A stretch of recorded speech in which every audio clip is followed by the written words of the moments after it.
aduna haiman talame haktinabda I thurakte dana nupi mabu virgin natredok hekta haiba suya yade adubu masi hayadana thunnikpisa khudong chabal logedi khanu diklon kaurkani adugo furanba phanaba video amadum semakani. Number 7 si yam interesting oiba fact ni madudi nupi amana macha pamagadi nupa gi phambi maru natraga nupa amadi changi nupa ama darkar oi kanana hariba Nupigi Hakchanggi Nangna Yam Khangningdouba wa tarahumdoi. Number 1 Nupigi Hakchangda sumnai moibu pelhan magi mathau khak tawbat gumba kayat ama yauri clitoris. Haktinnabda pelhan bakhaki palak pasigum kayat asi masin nupa singdadi palakte palagasun nupa gidi multi functioning oi. Number 2 Haktin navai last the thokpa nungaibi matolomba orgasm asi masi nupi singdadi hanjan adum yoge fange yai nupa gi mahu ampu ka thokragadi amukhana climax yoge hekta yaroi duini refractory period loiba ngaide yade ngakta oirasu get thamda yade sigi problem si masi nupi singdadi thokte moidi makha chathani ngagadi adum chathagi yai adunani nupi gi chabok system da G sport asibu angakpa superhero amugum khanariba. Number 3 Akoibu angang hariba masusi uhliba jinasi masi X chromosome da khak yawi masna haibadi nupa ga manada sigi jinasi masi nupi singdadi ani yawi haibani aduna thudokpa masu spectrum khradi machu mamin thokna maik shingna ubang masisu nupa dagi nupi ne heli haibani. Number 4 nupi amana mapunsi chuppada yawgdaba angang poknaba marum masi moina poklakpada dum yawjar abani moina puglakpa matamda moigi marum pokpham ovary da marumsi million ama ani didum yawjari moina chahi yamaga marumsi masing asum hanthari chahi nipan mapan surakpa swaidadi marumsi sumnagi lising nipurumda hanthakhrani moina thagi khongkap lepkhraba khamkhraba matungdadi marumsi sumnagi lising amrom tamag ngaihowi. Number 5 Chahi kyadagi ekhina yam lana thajanrakpa malai madudi nupa sungloi loinadribi nupi amasi virgin ne haige haragadi moigi bazaina makul kupliba mapram haiman asi yawdowni yasani masi yam lanba thajanabi amani madudi haiman asi masi thuktok thukjin yajabagi wani yam akanba ponate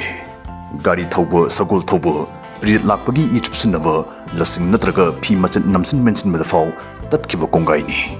aduna haiman talame haktinabda I thurakte dana nupi mabu virgin natredok hekta haiba suya yade adubu masi hayadana thunnikpisa khudong chabal logedi khanu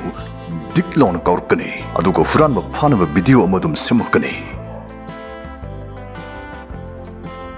Hello friends, ngasidi PSG amdi Syria A ki official partner oiba 1xbet kobo sdagi domne cricket football tennis live match yengaga sina 20 sina poni haibdu predict tawbiraga iPhone left off amdi sale gi manamathum kiya piriv F asigi matangda haijarumge Indian Premier League horakadore masta adongi apam team yengna kanana 20 kanana poni haibdu guess tawbiraga manamathum kaya ama phangbi yarani register tawbuda sigi promo code asisina biraga adongi ahanba deposit rupees 43000 faw phangbi yabagi khudong chaba piri adomna thurak sale adasu Paytm bank crypto amadi PayPal na chingdagi irai line lo thokpasu yahalli masta 24/7 customer support su thamli interest levising pin comment gi link pangbigani natraga Google the 1xbet haina thiraga yam line register to bustu miyagani promo code season ba bigano yam nungai na yingbiu nungai na thoibiu.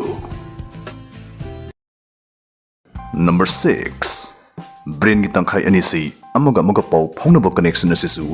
nupadig nupini heli Thiziloi khangba ngamaki madudi kanimba makal mektagi paukhong ama phongnaba honarpa matamda nupising changchatamoi ayambana moigi brain gi saruk ayamba siznari adubu nakal amarumda changchata nupa ayambadi moina siznakhiba saruk amakhak adum namna siznai hairi haidi problem ama solve tawna honarpa matamda khantharubu tawda pukningda sasat phorakpa intuition amadi logic simasi nupina khara heli haibani adubu masi changchat ki wani nupa da su exceptional oiba anaiba kaya ama naira lerisni aigumba. Number 7 si yam interesting oiba fact ni madudi nupi amana macha pamagadi nupa gi phambi maru natraga nupa amadi changi nupa ama darkar oi Kanana hariba Hujikani nupa sunyaw yawdrasu nupagi sperm yawdrasu in vitro fertilization amadi atei assistive pregnancy method sing siznaraga nupi anigi moigi genetic information sing punsin halaga angang yawhange yare adubu nupi gi sumaina nupagi sperm ani punsin halaga angang yawhange haibadi sukya yaroi karigi yaroi toriba maramde embryo semda nupi gi marumsdi changdaba sukya yade. Number 8 Changchat nupana nupidagi pangan kanba hele adubu nupagi masalagi nupigi masalna khangba kanba sokpalurasu hanai mafumda thuna hanjanba ngambasi nupina khara heli hairi ngahaki kanthi phudokpada nupana pangal henjabagi wani choktagandaba wagandabasi nupina heli sengna hairabda nupigi hakchangsti heavy duty machine amagum evolve tawrabani. Number 9 manam number manam phawbu ngambagi sakti si masin nupaga nupiga chap manai adubu nupisingna angang mirulokpa matamdadi makhoigi manam phawbu ngambagi sakti si yam sathina hengalai aduna nangna manam nungsiedana kapsulakpa perfume miron bi nupina vegas anang perfume manamdo ai odore soicha thu haiba soidana thengnabiramani thengnadragasu thengnara ani Mai nupa ne lidam furit manam tanamaga mai nupa do wakal nungaitre kainom tokre khangba ngammi nupi phau leidibani. Number 10 Study singna hairi madudi toin haktinabana nupigi immune system su fagdhale khara kupthana hairabada chayol amada anirak ahumlak haktinaba nupi singi ida toin haktinadaba nupi singdagi IgA antibody 30% hengatna yawi IgA antibody haibasi Hakchangda nahangi hangi changapa mahing matai sing thengnanaba chungthorakpa Hakchanggi first line of defense lanmi singluf amani. Number 11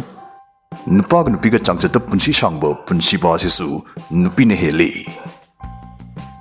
maramdi nupigi hakchangsti angang pokpa angang poklaba matung tumboi tumdaboi machadubu yokpa senaba asina chingba extreme condition sing asi mayoknaba ngamnaba akhanna saraba hakchangni aduna chahi chap manaba nupa amaga nupi amagasi changchata punsi basi nupiduna chahi manga tarukti hengalli. Number 12 Thamoida mihul hunbasi masi nupadagi nupina thugatna hulli